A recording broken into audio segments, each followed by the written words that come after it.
is Craig and welcome to Binomial Solutions. In today's video, we are going to talk about techniques that we can use when we need to expand binomial expansions or binomial theorems. So we can use the factorial notation, right, to expand binomial expressions, and as well we can use combinations to expand binomial expressions. And good thing is that some of these operations, they are there on the calculator. So for the factorial notation, you can literally just work it out.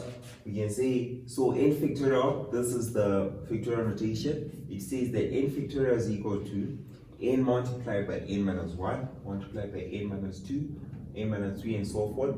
And then here, this will be n minus n, 3, 2, 1, right? So, and then something that you should know is that 0 factorial is equal to 1. So we can say, for example, if we need to come up with, say we need to come up with 5 factorial. 5 factorial will be 5 times 4 times 3 times 2 times 1, right? Which is 20 times 6. This will be 120, right? So this is for the factorial notation. And like I mentioned, the n factorial function is there on the calculator. So you can even just use your calculator to solve this directly. But when it is required to show by calculation, this is what you do. And then we also use combinations to assist us expand binomial expressions, right? So for to choose n, to choose r, right? To choose r items from a total of n, right? So we're saying n choose r.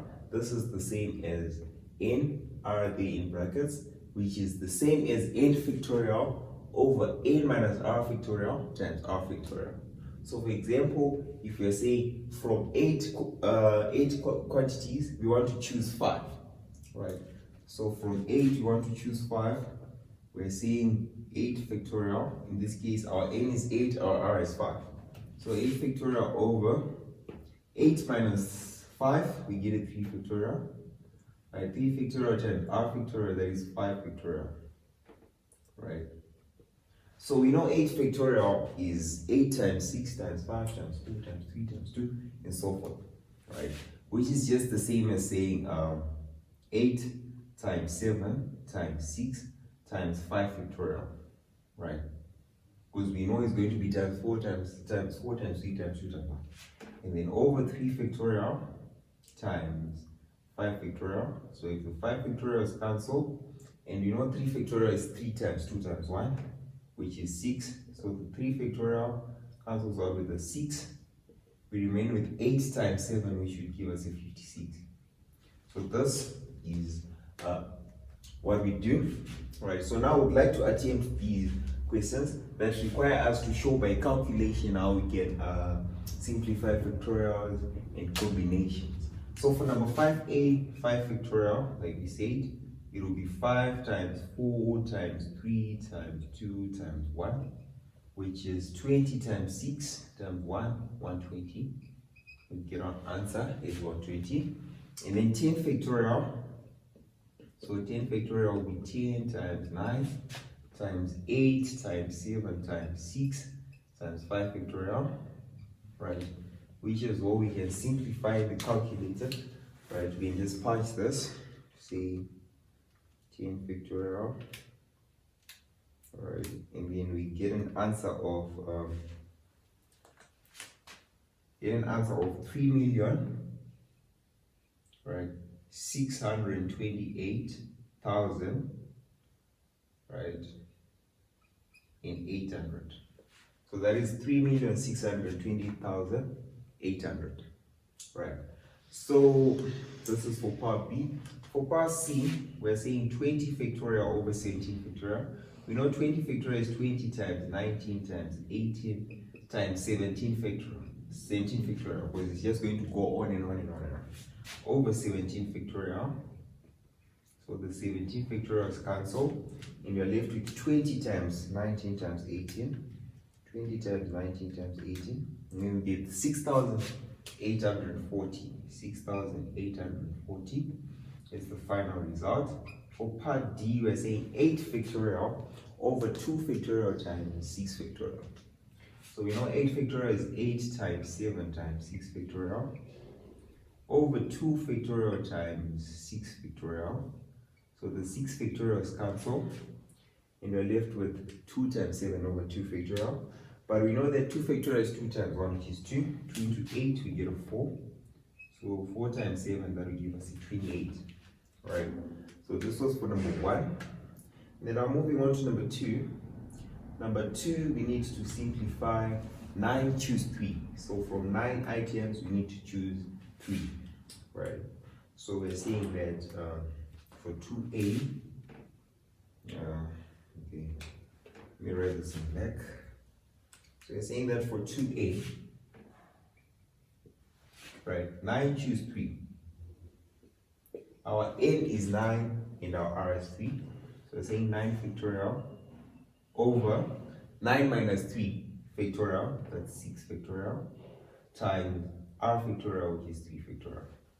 But we know that 9 factorial is the same as 9 times 8 times 7 times 6 factorial over 6 factorial times 3 factorial. So the 6 factorials cancel, and now we're left with 9 times 8 times 7 over 3 factorial. Right? So we know 3 factorial is what? 6, because this is 2 times 3. We're saying 9 times 8 times 7 divided by 6. Then we get 84. So 84 is the answer that we get if we need to choose 3 items from 9. Right, and then for part B, we want to choose 2B. We want to choose 10 items from 12. So we're saying 12 factorial over 12 minus 10 factorial, that's 2 factorial, times R factorial, which is 10 factorial. So 12 factorial is 12 times 11 times 10 factorial over 2 factorial times 10 factorial. So the 10 factorials cancel. Now we have 12 times 11 over 2 factorial. Then we know 2 factorial is just 2 times 1, which is 2. So 2 into 12, we get a 6. 6 times 11, we get 66. So this is how we simplify 12 choose 10. Then now for 7 choose 1, right? Of course, we could calculate this, but literally, from 7 items, if we just need to choose 1, in how many ways can we do that? Right, we're now saying 2C, 7 choose 1, 7 choose 1 is 7 factorial over 7 minus 1. That's 7 minus 1 factorial, that's 6 factorial, times R factorial, which is 1 factorial.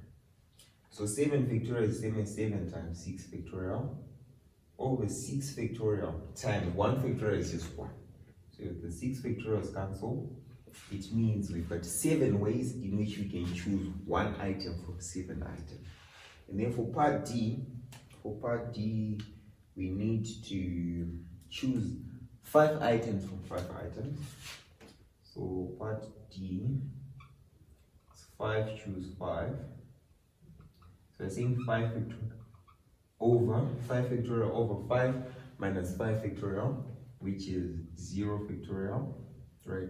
Then times R factorial, which is 5 factorial. But we mentioned that 0 factorial is equal to 1.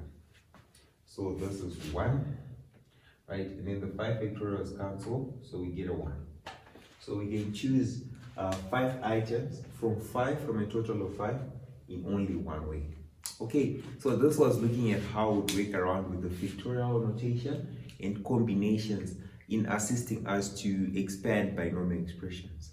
Please feel free to leave a comment, drop a like, and don't forget to subscribe. Thank you.